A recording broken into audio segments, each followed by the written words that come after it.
So you're around 24 to 26 and you don't have the yacht, you don't have the $1,000,000. What happened, man? What happened? Here on the Quarter Life Crisis. Instead, you're sitting on your bed at home talking to a YouTube channel, a beautiful YouTube channel with beautiful 200 subscribers. Boys, Quarter Life Crisis, man. It's a real thing. It's a real thing. And I was chatting to my friend about it yesterday, and it was actually really good. He messaged me. He's from my high school, and we hadn't talked in ages. He sent me this affirmation that I sent him, and then somehow we just got opened up and started talking. And I realized it's a thing that a lot of us are going through. But let's distill the essence of a quarter life crisis before we jump ahead. It's really when you hit your 20s and you realize, what am I doing? I've got so much potential, and in the past I've wasted it, right? In the past I kind of squandered it, and I think if you don't have a quarter life crisis, you either did it perfectly, which I don't know if you can, or you're not reflecting, you're not thinking about how you could grow. I think it's a sign of growth that you're having a quarter life crisis. And what's the way to solve it? Well, I don't think you need to solve it. I think you need to listen to it. Listen deeply. And I'm not talking about a shallow kind of listening where you're like, oh, I'm quarter life crisis, I'm going to run around and then take action on things and just do a flow of things to make the feelings go away. No, I'm talking about tuning in exactly with the wisdom of your mind, of your body, and listening to what your crisis has to say. Because you might be receiving a valid message. What if a wake-up call was exactly what you needed? And if you were just to listen and continue listening and start listening beyond the stress and the pain of a quarter life crisis and started listening to what you love doing and what you'd love to create in your life and listening to your heart and stopped listening to society and different things and the way that the world tries to lead you, start listening to God, then you might just change your life pretty rapidly. And once you listen in, you can cast away any feelings or thoughts about the past. Like, no, you haven't wasted time. The past is the past, whether you wasted time or not. It doesn't really matter. It's all done now. It's dead. And you can't really control the future. The only thing you have control of is what you can do right now. And the only thing that matters is that you take little steps, tiny little steps, towards your ideal, towards your vision. And you have to acknowledge that you're taking steps. It's not going to happen overnight. It's not a video game. You can't just in-app purchase it.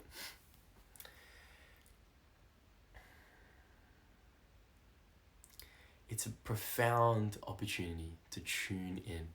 Tune in. And so, with the clearest advice I have to give, because, I was talking to my friend yesterday, he's so wise. I love having a chat with him. And he just, he kind of inspired this video.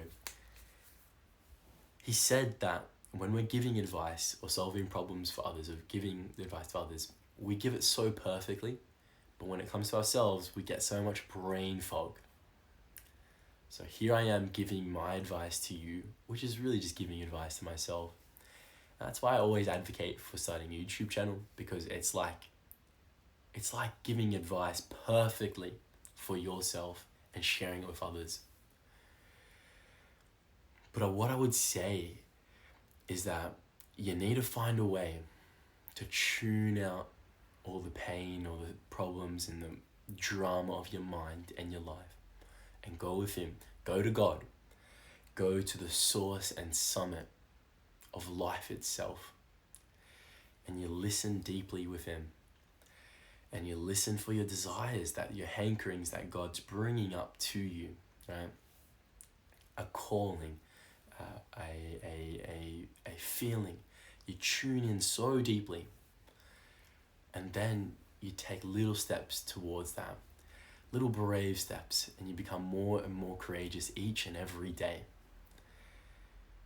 And who knows what could happen. God could change anything in your moment, within a moment, within one step of your life. Who knows? And at the end of the day, the results that you get, things that happen in the outside world, it doesn't really matter. What matters is the practice. What matters is your character. Like for YouTube, what matters is that you post a video, or you film a video and you share it. Doesn't matter how many likes you get. Doesn't matter whether you edit it or not, or whether it's perfect, or whether it goes viral. It's not the point of it. And if you do a podcast, what matters is that you have the conversation and you share it. Doesn't matter whether it goes off or not, or whether it goes anywhere. It's about the essence of things. Don't miss the essence of things. The only way you can miss the essence of things is when you're focused too much on the future, focused too much on the past, and you're missing the point of life. The point of life is present, right here, what is right now. And no one ever got anywhere by being stressed out about something. It's great short-term performance enhancing kind of motivation, works within a 9-to-5 job. But if you're going to go somewhere in life, you got to have some sustainable fuel. And that sustainable fuel usually has to be a love of something, or a passion for something. It has to be sustainable because you like doing it, and you like learning it, and you're not rushed. We live in a culture of rush.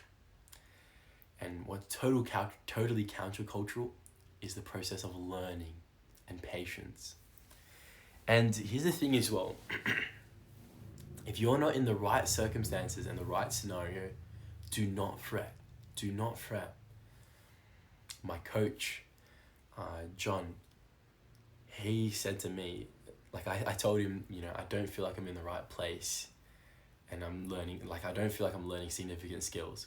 And he said, I just heard you say, I feel like I'm in the right place and I'm learning significant skills. And I said, wait, hold on a second, you misheard me, John.